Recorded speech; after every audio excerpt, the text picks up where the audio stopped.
ভারতীয় জনতা পার্টির খড়িয়া অঞ্চল কমিটির তরফে গণ ডেপুটেশন কর্মসূচি অনুষ্ঠিত হল জলপাইগুড়ি সদর ব্লকের খড়িয়া গ্রাম পঞ্চায়েত কার্যালয়ে। মঙ্গলবার ৬ দফা দাবিতে গ্রাম পঞ্চায়েত প্রধানের উদ্দেশ্যে প্রতিনিধিত্বমূলক ডেপুটেশন জমা করা হয় দপ্তরে। বিজেপির প্রতিনিধিরা বেশ কিছুক্ষণ গ্রাম পঞ্চায়েত প্রধান ও উপপ্রধানের সাথে এ বিষয়ে আলোচনা করেন।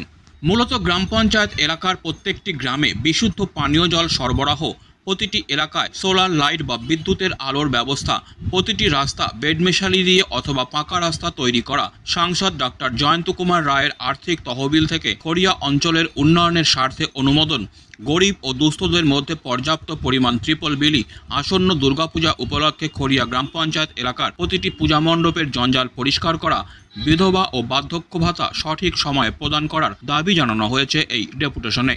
মণ্ডলের সহসভাপতি দীপঙ্কর দত্ত বলেন, বিজেপির পঞ্চায়েত সদস্যদের সাথে বৈষম্যমূলক আচরণ করা হচ্ছে, ট্রিপল বন্টন নিয়েও চলছে রাজনীতি। আজকে ডেপুটেশন দেওয়ার সময় দেখা যাচ্ছে পঞ্চায়েত সমিতির প্রাক্তন সদস্যও সেখানে বসে আছেন, যদিও তার সেখানে থাকার কথা নয়।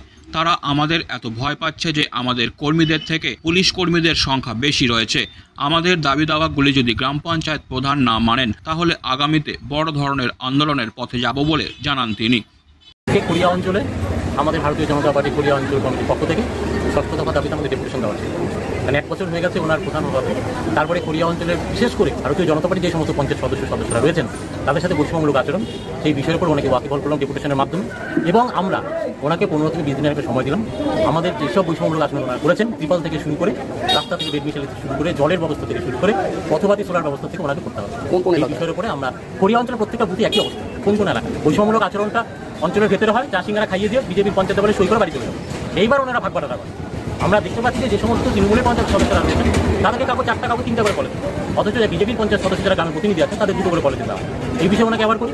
এবার কিছু কিছু রাস্তাঘাট খুব কাঁচা, আমরা বলি যে প্রত্যেক কলেজে প্রত্যেকে সমান, কাউকে 2টো কাউকে 1টা হবে না, দিলে 3টে সবাইকে, যদি 4টাই দিতে হবে। এই বৈষম্যমূলক আচরণ ওনাকে থাকতে হবে। কতদিন ধরে এই সমস্যাটা দেখুন তৃণমূলের আগেও ছিল, যতদিন ধরে এই ভোট তৃণমূল ঢুকেছে সেদিন থেকেও ছিল। আর আগে সিপিএমের আলো তারও খুব সুট ব্রেনের মানসিকতা, একদম ওই কি বলাটাকে সুগারের মতো সিপিএম করে গেছে, মানুষকে সুট ব্রেনে মারত। আর এরা তো একদম সরাসরি মারে। আর আজকে তার নজির আপনারা দেখলেন যে বিজেপিকে এতটাই ভয় পায় যে আমাদের কর্মীর থেকে পুলিশ প্রশাসন বেশি। আর আমরা যখন ডেপুটেশন দিচ্ছি, এটা আরও মজার বিষয়, আমরা যারা ডেপুটেশন দিই ওখানে পঞ্চায়েত সমিতির প্রাক্তন সদস্য সেখানে বসে আছে, আপনারা দেখলেন সেখানে বসে আছে, থাকার কথা না। আমাদের পেছনে এক এসআইকে দাঁড় করানো হয়েছে, সিভিক ভলেন্টিয়ারদের খড়িয়া অঞ্চল পাহারা দেওয়া হচ্ছে। এ বিষয়ে খড়িয়া গ্রাম পঞ্চায়েতের উপপ্রধান মনোজ ঘোষ বলেন, ৬ দফা দাবিতে বিজেপির অঞ্চল কমিটি আজ ডেপুটেশন দিয়েছে। সমস্যাগুলি পর্যালোচনা করে উপযুক্ত ব্যবস্থা গ্রহণের চেষ্টা করা হবে। বিজেপির অঞ্চল কমিটি কি বলছে, কি বিষয়? ওদের কিছু দাবি দাবা ছিল, যেমন জলের সমস্যা, তারপরে তোমার লাইটের সমস্যা, কিছু কিছু জায়গায় রাস্তা খারাপ আছে, বেডমিশালির সমস্যা, এরকম বিভিন্ন রকম 6 দফা দাবি নিয়েছিল। মানে খড়িয়া গ্রাম পঞ্চায়েত অন্তর্গত এলাকাগুলিতেই খড়িয়া গ্রাম পঞ্চায়েতের যেগুলো মানে অঞ্চলের যে আমাদের 30টা সংসদ আছে, 30টা সংসদ থেকেও এসেছে। ডেপুটেশন দিয়ে কি বললেন আপনি? কি বললেন ডেপুটেশনে? যেমন আমাদের বেডমিশালির কথা বলবো, যেমন 15 years থেকে যে আমাদের বেডমিশালি কোনো ধরা নেই, আমাদের ওম ফান্ডের থেকে যতখানি সম্ভব আমরা চেষ্টা করবো, ওটাই বললাম। আর পানীয় জলের কথা যেটা বললো, পিএইচির সাথে আমরা কথা বলেছি। পিএইচি সমস্ত জায়গায় যেহেতু আমাদের রিজার্ভার নেই, ওই জন্য পাইপ বসিয়ে পরে আস্তে আস্তে সব জায়গায় জলের ব্যবস্থা করবো। Disclaimer. This channel may not promote any violent, harmful or legal activities. All content provided by this channel is meant for an educational purpose only.